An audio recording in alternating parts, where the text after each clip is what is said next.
Faranad, the other day we spoke about IOSH and ISO 45001 for our REIT teams, and it made a lot of sense. But now I keep hearing about NEBOSH. Is that something we should be looking into as well? Absolutely, Gabrielle. NEBOSH is another key piece of the puzzle.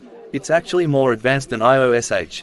While IOSH gives people basic safety awareness, NEBOSH is built for those who want to take a lead role in health and safety management, like house advisors, safety officers, or rig house supervisors. So let me guess, IOSH is for supervisors and frontline leaders, NEBOSH is for HSE professionals, and ISO 45001 is for companies.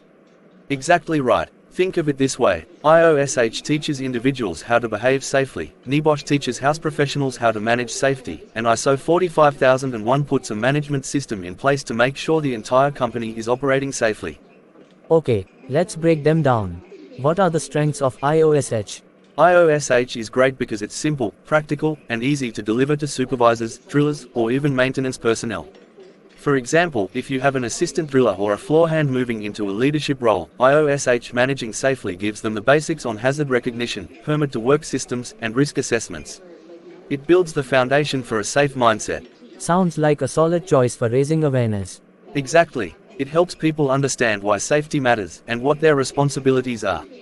And because it's recognized globally, it's useful across regions, from the Middle East to Africa.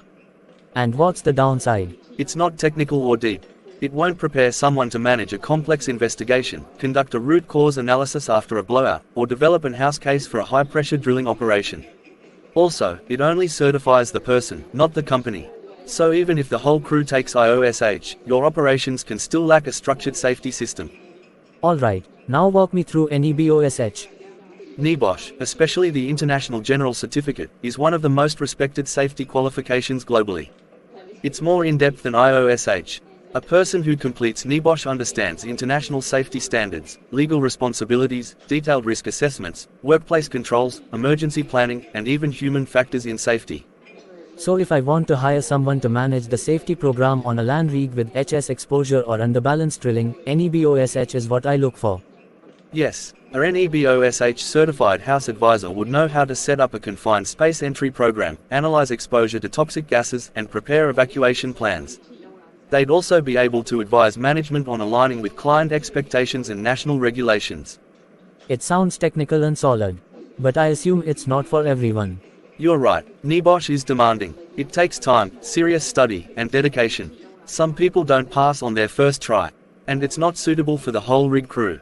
It's meant for people who are going to lead safety, not just follow instructions. Also, NEBOSH still only certifies the person. It doesn't create systems for the company to manage safety at scale.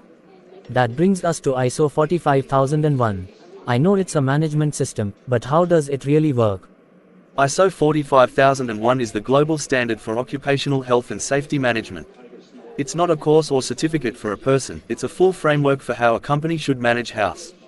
If your drilling company is certified to ISO 45001, that means your entire operation is structured around safety, from leadership commitment to incident investigation and corrective actions.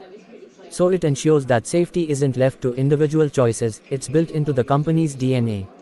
Exactly. It forces the company to think systematically, plan, implement, monitor, and improve. So everything from rig induction to emergency evacuation must be documented and audited. Clients like BP, Chevron, or Shell often require ISO 45001 compliance because it shows maturity in safety systems. Sounds ideal, but there must be some drawbacks. Yes, ISO 45001 requires a lot of commitment. It's not easy to implement, especially for small contractors. You need documentation, trained personnel, internal audits, and top-level management support.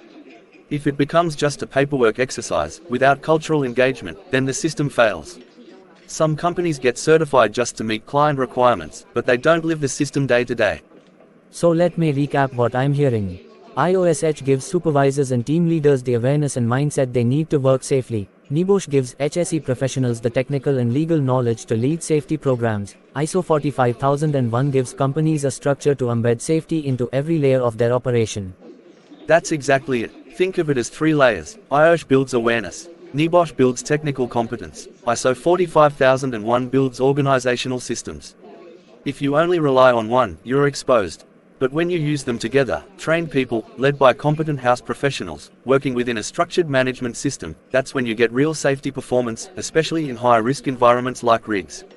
Brilliant. I'm going to propose this layered approach in our next HSE planning meeting.